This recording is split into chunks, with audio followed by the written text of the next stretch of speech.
Pension കുടിശ്ശികയിൽ ഒരു മാസത്തേതുകൂടി വിതരണം ചെയ്യാൻ തീരുമാനമായതായി മന്ത്രി കെ.എൻ. ബാലഗോപാൽ അറിയിച്ചു. മെയ് മാസത്തെ പെൻഷനോടൊപ്പമാണ് ഒരു ഗഡു കുടിശ്ശിക കൂടി വിതരണം ചെയ്യുന്നത്. 62 ലക്ഷത്തോളം കുടുംബങ്ങൾക്ക് 3200 രൂപ വീതം ലഭിക്കും. 1800 കോടി രൂപ ഇതിന് വേണ്ടിവരും. അടുത്ത ആഴ്ചയോടെ പെൻഷൻ വിതരണം ആരംഭിക്കും. മസ്റ്ററിംഗ് പൂർത്തിയാക്കിയിട്ടുള്ള എല്ലാ പെൻഷൻ ഗുണഭോക്താക്കൾക്കും തുക എത്തിച്ചേരും. ക്ഷേമ പെൻഷനിൽ 5 മാസത്തെ കുടിശ്ശികയുണ്ടായിരുന്നു. ഇതിൽ 2 മാസത്തേത് കഴിഞ്ഞ സാമ്പത്തിക വർഷം വിതരണം ചെയ്തു. ശേഷിക്കുന്ന 3 മാസത്തേതാണ് ഈ വർഷം നൽകുമെന്ന് മുഖ്യമന്ത്രി നിയമസഭയിൽ അറിയിച്ചിരുന്നത്. ഇതിൽ 1 മാസത്തേതാണ് ഇപ്പോൾ അനുവദിച്ചിരിക്കുന്നത്.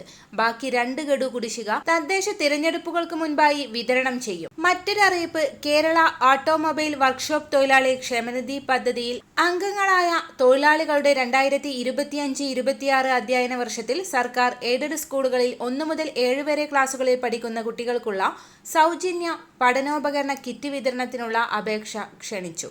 അപേക്ഷകൾ സമർപ്പിക്കേണ്ട അവസാന തീയതി മെയ് 13. അപേക്ഷയും മറ്റ് വിശദ വിവരങ്ങളും ജില്ലാ ഓഫീസിലും വെബ്സൈറ്റിലും ലഭ്യമാണ്. എല്ലാവിധ സർക്കാർ അറിയിപ്പുകളും നിങ്ങളിലേക്ക് എത്താൻ ഈ ചാനൽ സബ്സ്ക്രൈബ് ചെയ്യുക.